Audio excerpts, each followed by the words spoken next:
Welcome to Revenge with Precious, where we share real stories of betrayal, resilience, and the courage to stand up for yourself.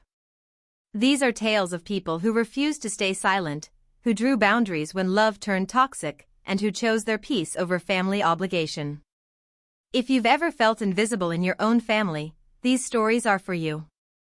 If you're new here, don't forget to subscribe and hit the notification bell so you never miss a story that might change how you see your own life. Please, watch till the end. Let's get started. The porch light flickered twice before going dark, leaving me standing in November cold with nothing but my phone and my dignity. Behind the locked door, I could hear silverware scraping plates, my family finishing Thanksgiving dinner without me. I'd stepped outside 10 minutes ago to take a work call, something urgent about our latest funding round. When I came back, the deadbolt had clicked into place. My father's voice came through the wood, calm and final. If you're not going to respect how we do things, Nia, then go live in the streets. See how far your little tech job takes you. Through the window, I watched my mother set down her wine glass. My brother Terence leaned back in his chair, that familiar smirk playing across his face. My cousin Shayna covered her mouth, but her eyes danced with something that looked like satisfaction. Nobody moved to unlock the door. I knocked once, twice. The curtain shifted, and my mother's face appeared briefly before disappearing again. My coat hung on the rack inside. My purse sat on the entry table. All I had were the clothes on my back and the phone in my hand, the same phone that 3 hours earlier had displayed an email with the subject line, Year-End Equity Statement, $14,847,293. I should have seen it coming. The signs had been there my whole life, written in the language of invisible work and absent praise. Growing up in our Cleveland house, I'd shared a bedroom with Shayna while Terence had his own space plus a finished basement for his gaming setup. When I asked why, my mother said girls needed to learn to share. When I pointed out Terence was an only child who shared nothing, she told me I was being difficult. I did the chores. Every morning before school, I made breakfast for everyone. After school, I cleaned the kitchen, helped with laundry, ran errands for my grandmother who lived 3 blocks away. Terence had basketball practice. That was his contribution, his presence on a team that never won a single game. But he got new sneakers every season while I wore hand-me-downs from cousins I'd never met. At 16, I started working at a call center, answering tech support questions for 40 hours a week while finishing high school online. My first paycheck went straight to my mother. She said it was for rent and groceries, teaching me responsibility. I believed her. I thought work ethic would translate to respect, that if I just proved myself useful enough, I'd finally matter. By 18, I was paying actual rent. Not helping out, paying. $200 a month for half a bedroom and the privilege of being my family's personal assistant. Need a ride to the doctor? Call Nia. Internet not working? Ask Nia. Someone's birthday and nobody bought a card? Nia will handle it. I graduated early, got promoted to team lead, started pulling in decent money. My parents' attitude shifted from dismissive to expectant. Gratitude evaporated like morning fog, replaced by entitlement so gradual I didn't notice the change until it had already consumed everything. When my father lost his manufacturing job, I was 22 and working as a junior product manager at a small startup. He didn't ask if I could help with the mortgage. He told me how much to send and which account to use. 3 months of payments, $4,200 total. When it was over and he'd found new work, there was no thank you. Just a casual comment over dinner. Well, at least you're useful for something. My mother laughed. Not cruelly, just automatically, the way you laugh at something familiar. I'd sat there holding my fork, food going cold, wondering when usefulness had replaced love as the currency of family. The startup I'd joined was called Meridian Solutions, a small software company building supply chain management tools. Nobody had heard of us. My parents certainly hadn't. When I tried to explain what I did, my father's eyes glazed over. My mother would interrupt with questions about when I was planning to get married, settle down, do something normal. Terrence worked retail and lived at home rent-free, but somehow he was the responsible one because his life made sense to them. Mine was too complicated, too digital, too outside their understanding. What they didn't know was that I'd been given equity. Small at first, just 2% of the company. But I'd worked obsessively, leading projects that landed major clients, building features that made our software indispensable. The company grew. My equity grew with it. By the time I was 25, venture capitalists were calling. By 26, we had 3 acquisition offers on the table. My 2% had become worth something substantial, but I told no one. Not friends, not colleagues who weren't on the equity track, and definitely not my family. I'd learned that sharing good news just gave them ammunition to ask for more money. Better to stay quiet, stay small in their eyes, let them think I was barely scraping by. 2 months before that Thanksgiving, my parents called a family meeting. I showed up straight from work, still in my button-down and slacks, expecting news about someone's health or maybe an announcement about my grandmother. Instead, I walked into an intervention about my attitude. They'd printed out a spreadsheet. I'm not kidding, an actual Excel document with color-coded cells and formulas at the bottom. The header read Family Contribution Expectations. My name sat at the top of the expected contributors column. Below it, a list of expenses, mortgage help, car insurance for Terrence, medical bills for my grandmother, upcoming repairs for the roof, new appliances for the kitchen. Each item had a dollar amount. Each dollar amount had my name next to it. The total at the bottom was $8,400. We've all talked, my mother said, gesturing around the table at Terrence and Shayna, and we agree this is fair.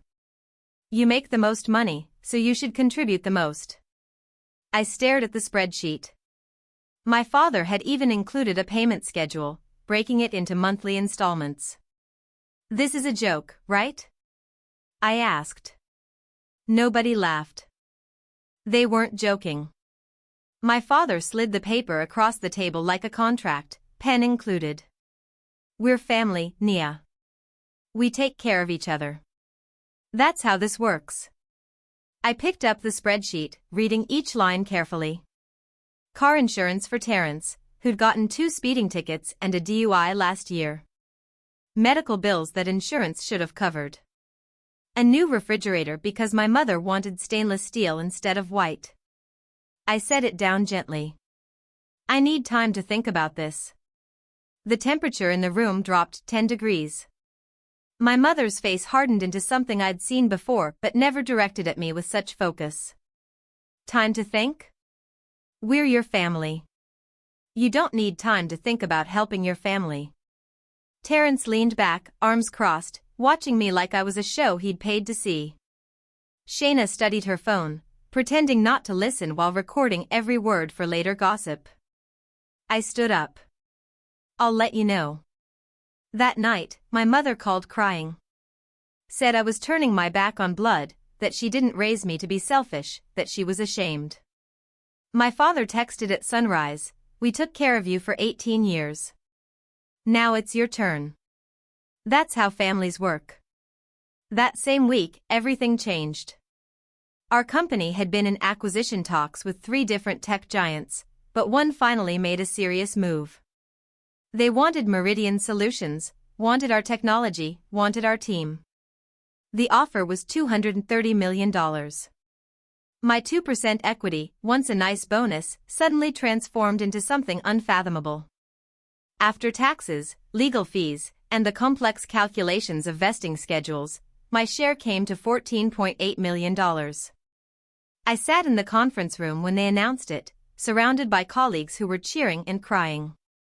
Our CEO was popping champagne.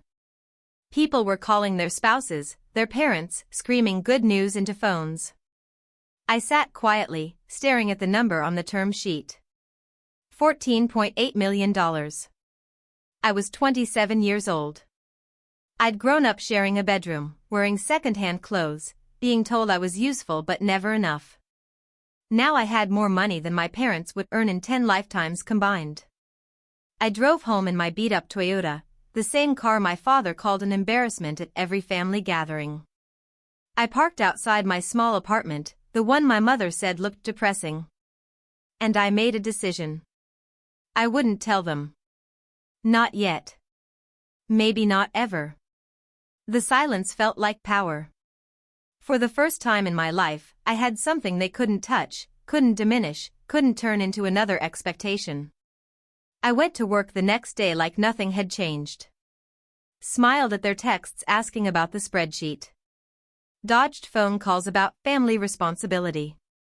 I was watching something unfold, a test I hadn't designed but suddenly needed to see through. Would they love me if I couldn't give them money? Would they value me if I wasn't useful? The answer came faster than I expected. My mother started making comments at church, telling friends I'd gotten too big for my britches since that tech job. My father stopped calling unless he needed something fixed, a computer problem or a lifted bag of fertilizer. Terrence told relatives I thought I was better than everyone. The narrative was forming. I was the selfish daughter, the one who forgot where she came from. They were building a case against me, and I hadn't even refused them yet. I just hadn't said yes fast enough. 2 weeks before Thanksgiving, my father sent a group text about inheritance planning. The message included everyone except me. When I asked about it, his response was simple: "You're gonna be fine. You don't need family money. Let it go. Let it go." Those 3 words crystallized everything. I wasn't family to them. I was a resource, a utility, something to be used until I dried up. The inheritance they were planning came from my grandmother, the woman I'd spent years helping. I'd driven her to appointments, picked up prescriptions, sat with her during chemo. She'd told me once, quietly, that I was her favorite. That she'd made sure I was taken care of. Now my father was redistributing that care to people who'd never visited her nursing home. I hired a lawyer. Not to fight over money I didn't need, but to understand what was happening. The lawyer pulled records, made calls, asked questions nobody had bothered asking. What she found made my blood ice over. 6 years ago, when I was 21 and still living at home, my parents had opened a line of credit. Not in their names. In mine. They'd used my social security number, my birth date, my signature forged on documents I'd never seen. The credit line was for $12,000. They'd maxed it out immediately, then made minimum payments for 6 years. My credit score, which should have been pristine, was sitting at 620 because of late payments and high utilization I knew nothing about. I sat in the lawyer's office, hands shaking as she walked me through the statements. Charges for furniture, electronics, car repairs. A family vacation to Florida I hadn't been invited on. The signature on the application looked like mine but wasn't. Close enough to pass casual inspection, not close enough to survive scrutiny. "This is identity theft," the lawyer said simply. "You were a dependent minor when this started. They committed fraud." I'd confronted my mother about it carefully, not wanting to believe it was intentional. She blinked at me, confused. "Oh, that. I thought you signed those papers. Remember the financial aid forms for college?" I did remember. A stack of documents she'd shoved at me during my senior year, saying they were for scholarship applications. I'd signed where she pointed, trusting her completely. "That wasn't financial aid," I said quietly. "Those were credit applications." She waved her hand dismissively. "Well, it helped the family." "What's the difference?" "We raised you, Nia. We fed you, clothed you. This is just paying back what you owe." The logic was so twisted it took my breath away. They'd stolen my identity, ruined my credit, then framed it as me repaying a debt for being born. I didn't yell. I didn't cry. I took screenshots of everything. Every statement, every late payment, every forged signature. I documented 6 years of fraud in a manila folder that grew thicker each day. My lawyer advised me to file a police report, but I hesitated. They were my parents. Awful, selfish, manipulative parents, but still the people who'd raised me. Some part of me, the part that had spent 27 years trying to earn their love, resisted the nuclear option. Then Thanksgiving arrived. I'd debated skipping it entirely, but something pulled me back. Maybe curiosity, maybe the need to see them one more time before everything changed. I brought an expensive bottle of wine, $30 I didn't need to spend.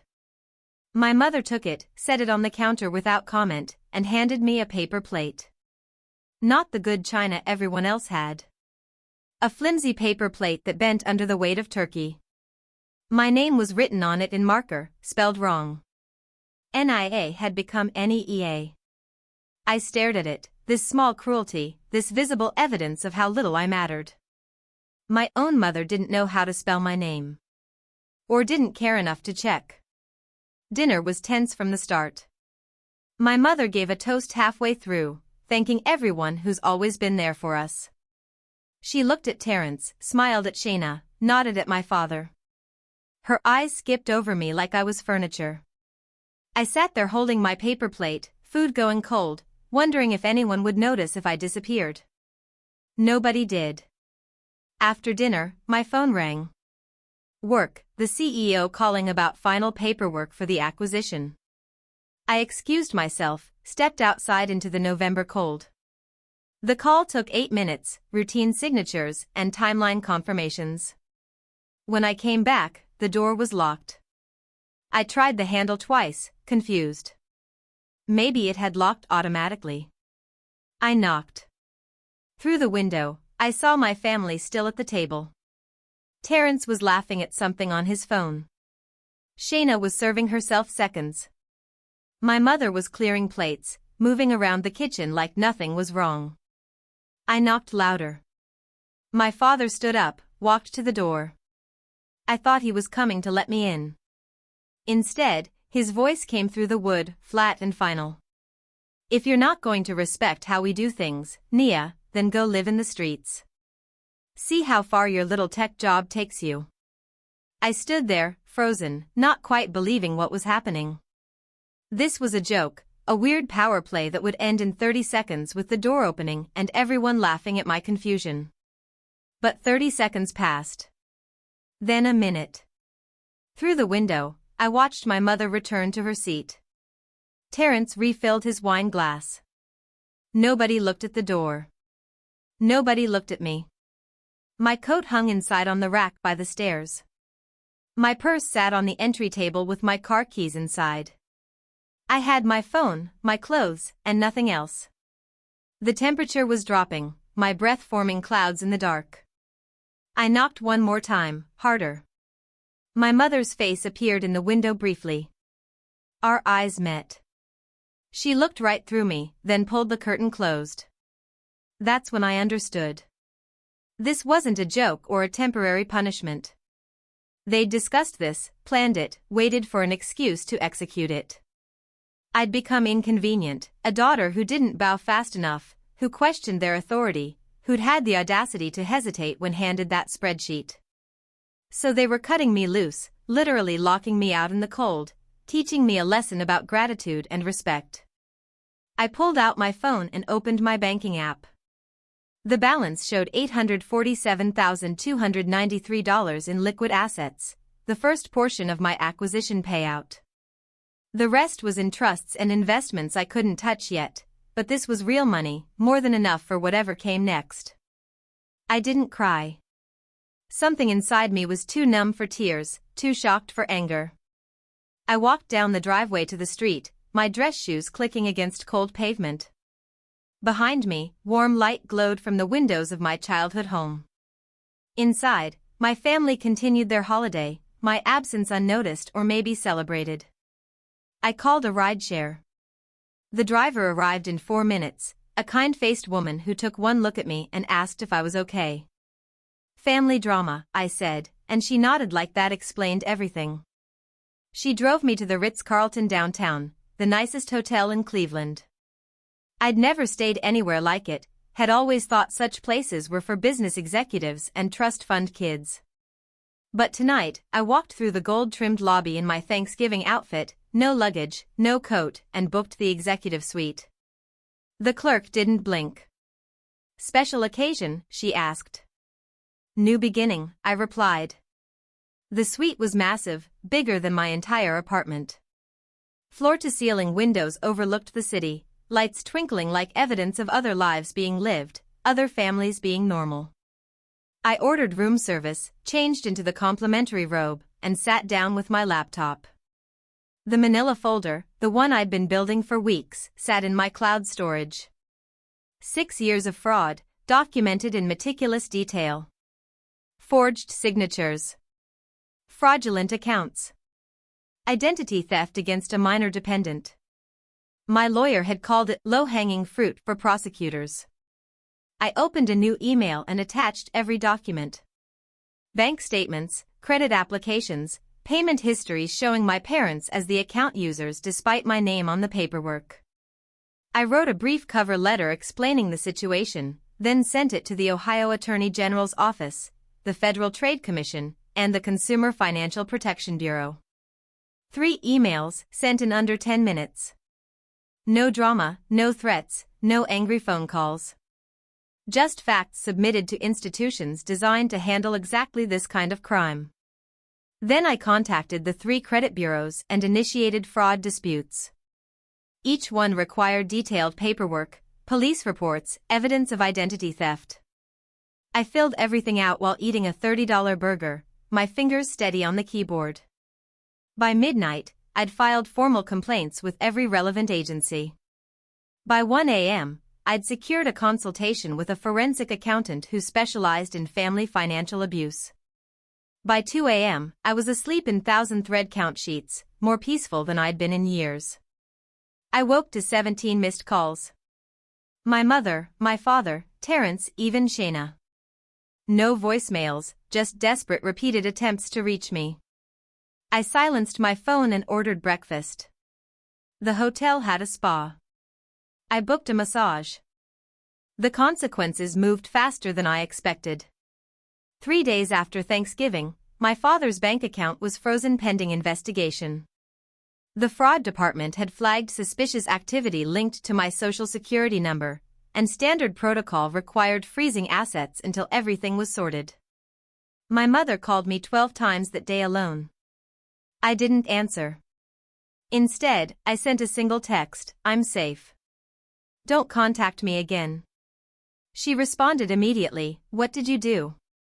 Your father's account is frozen. We can't access our money. This is insane." I didn't reply. Let them wonder. Let them panic.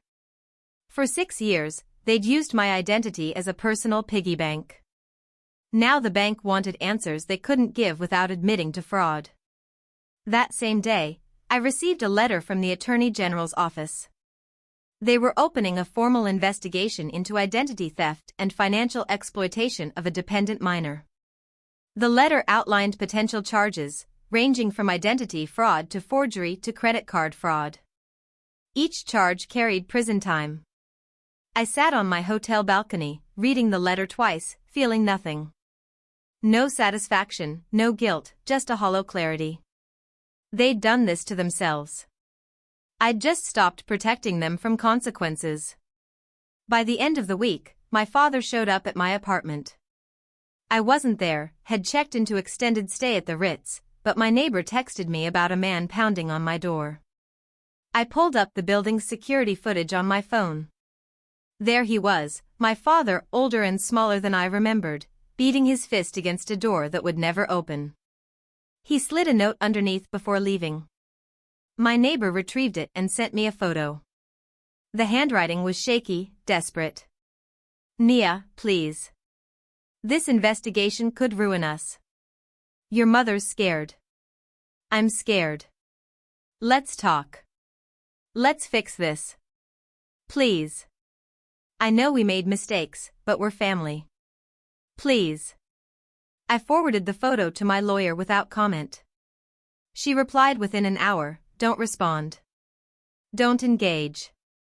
Any communication could compromise the investigation. I didn't plan to respond anyway. The time for talking had ended the moment they locked that door, the moment they decided I was disposable. That weekend, my mother escalated. She called my office, claiming to be a concerned family member. Told my assistant I'd been acting erratically and asked if anyone had noticed strange behavior. My assistant, bless her, flagged it immediately to HR. I submitted call logs, recordings of my mother's threatening voicemails, and documentation of the ongoing fraud investigation. HR took it seriously. They offered me emergency counseling and increased building security. They also sent my mother a cease and desist letter, banning her from contacting my workplace under threat of legal action. The unraveling accelerated. My parents' church, where they'd been members for 30 years, got wind of the investigation. Someone on the financial crimes unit attended the same congregation, and word spread through prayer chains and parking lot gossip. The following Sunday, my brother Terrence stood up during announcements.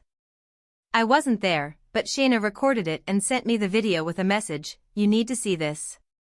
In the video, Terrence approached the microphone, his face serious. "I want to ask everyone to pray for our parents. They're going through a difficult time, facing false accusations and legal trouble that could destroy them. If anyone can help, financially or with prayers, please reach out." The congregation murmured sympathetically. Then someone in the back, a woman I didn't recognize, stood up. "Is this about the fraud investigation? The identity theft thing with your sister?" The sanctuary went silent. Terrence's face flushed red. "That's a misunderstanding. A family disagreement blown out of proportion." Another voice, "The police don't freeze bank accounts over misunderstandings." I watched the video 3 times, studying the faces in the crowd. Some looked confused, others skeptical. My family's reputation, carefully built over decades, was crumbling in real time. And I felt nothing. The investigation expanded. My forensic accountant discovered that the credit line wasn't the only fraud. My parents had also opened 2 retail credit cards in my name, maxed them out, then defaulted on payments. Total theft, $23,400.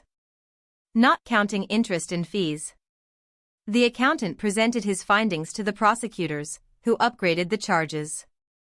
What started as a simple identity theft case became a pattern of financial exploitation spanning multiple years and multiple accounts. My parents hired a lawyer, some family friend who specialized in real estate law and had no experience with criminal defense.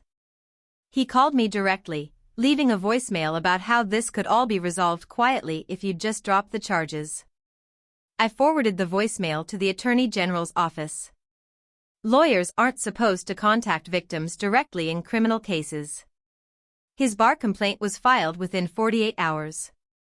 3 weeks after Thanksgiving, the local credit union where my parents had banked for decades sent a formal letter. Due to ongoing fraud investigation and suspicious account activity, they were closing all accounts and blacklisting both my parents from future banking relationships.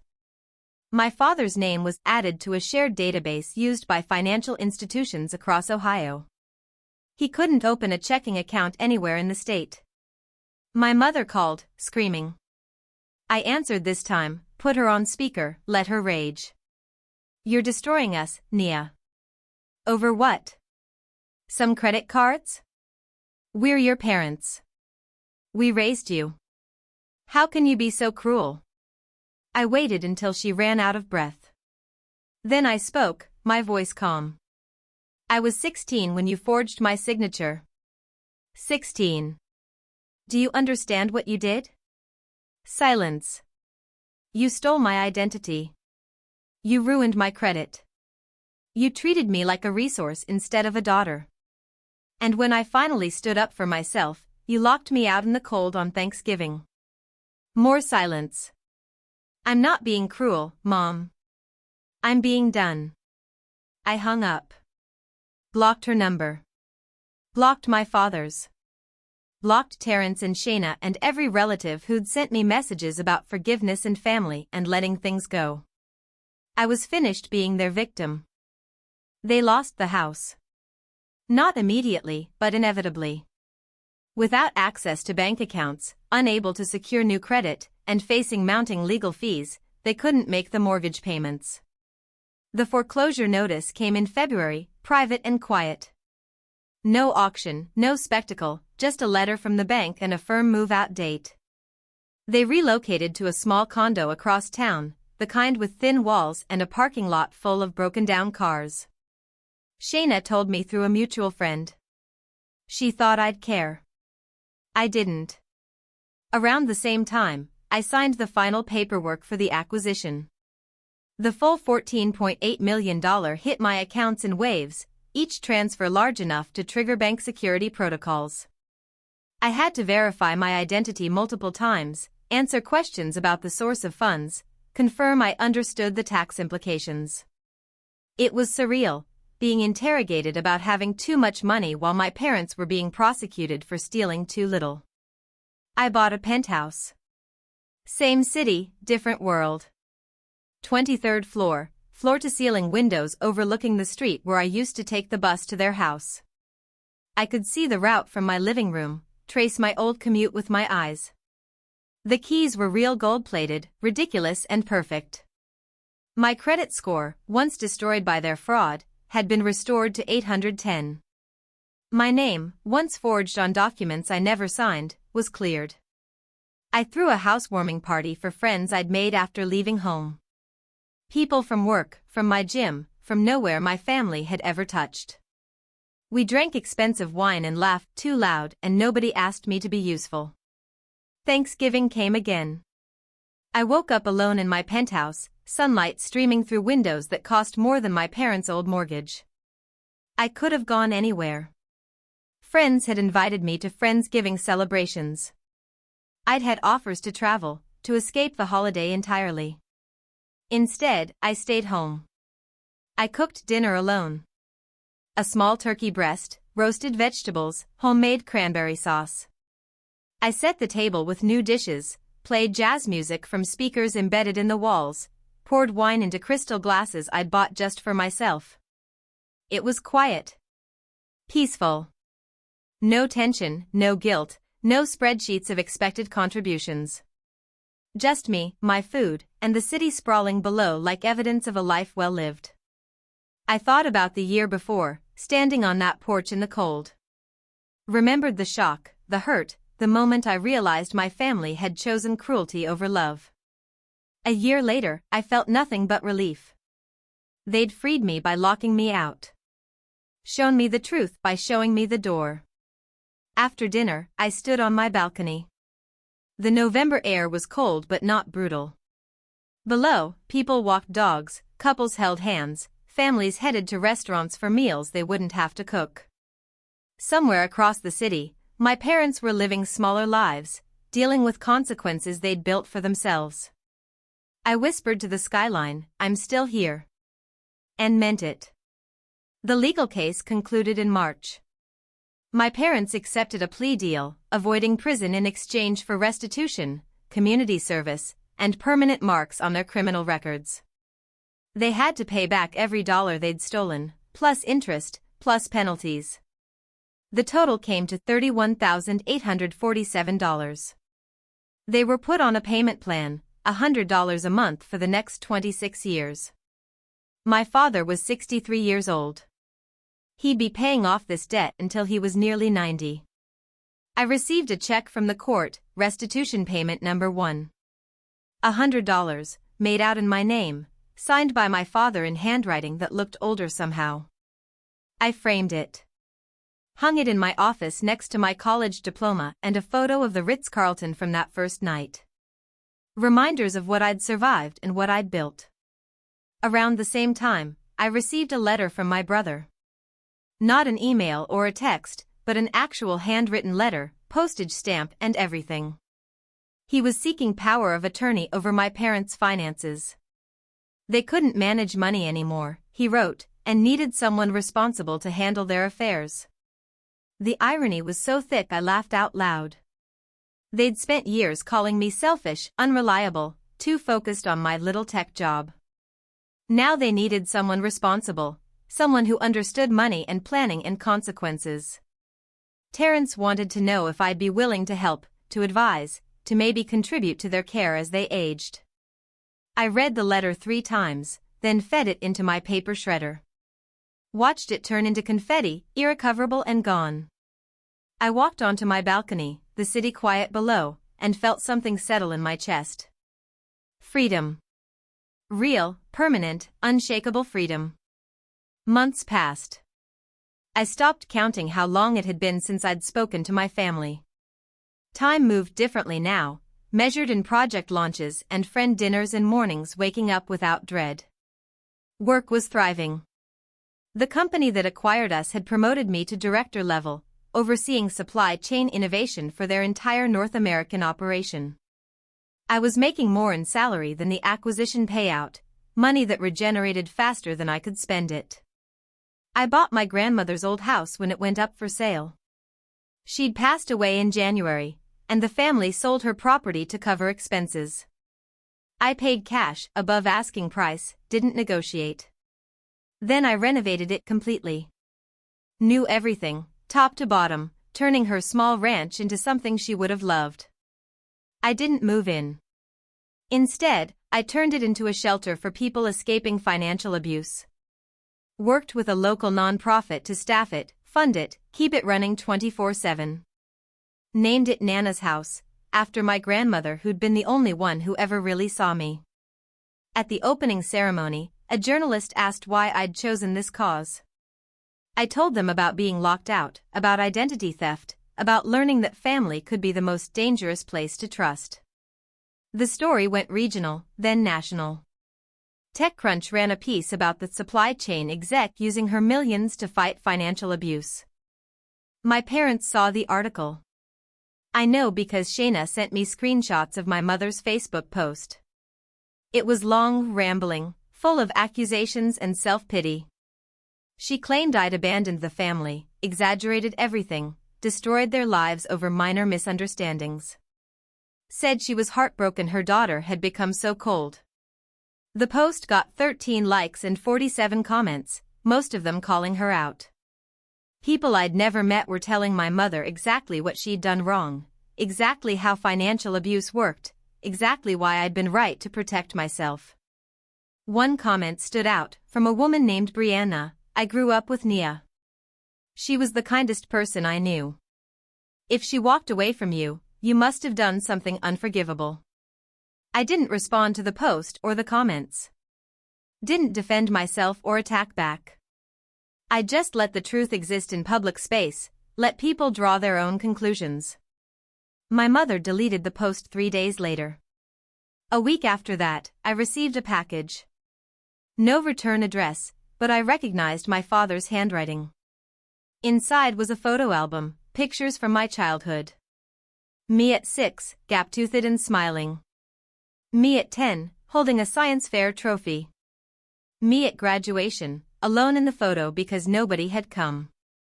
A note was tucked inside, "We're sorry. We miss you." I looked through the album once, then put it in storage. Some apologies come too late, arrive after too much damage, carry too little change to matter. They missed me. But they missed the version of me that gave them money, solved their problems, stayed quiet when they hurt me. That version was gone. The woman I'd become didn't fit in their photo album. Summer arrived. I took a vacation, my first real one in years. 2 weeks in Portugal, alone with books and wine and no agenda. I walked cobblestone streets, ate seafood by the ocean, slept until noon because I could. One afternoon, sitting at a cafe in Lisbon, my phone buzzed. An email from Terrence. Subject line, "Can we talk?" I almost deleted it. Almost let it disappear unread into digital void. But curiosity won. I opened it. The message was short, simpler than his letter had been. "I know you won't forgive us. I'm not asking you to. I just wanted to say I finally understand why you left. What they did wasn't okay. What we all did, letting it happen, wasn't okay. You deserved better. I'm sorry. I read it twice, then closed my laptop. The sun was setting over the Tagus River, painting everything gold. Around me, people laughed and talked and lived their lives. I thought about forgiveness, about whether healing required reconciliation or if some bridges were meant to stay burned. I decided bridges were overrated. Some chasms were protection, distance that kept you safe. I never replied to Terrence's email. Never reached out, never reopened doors I'd spent so much energy closing. But I also never forgot that sometimes the strongest thing you can do is walk away, that family isn't who you're born to but who sees you as human.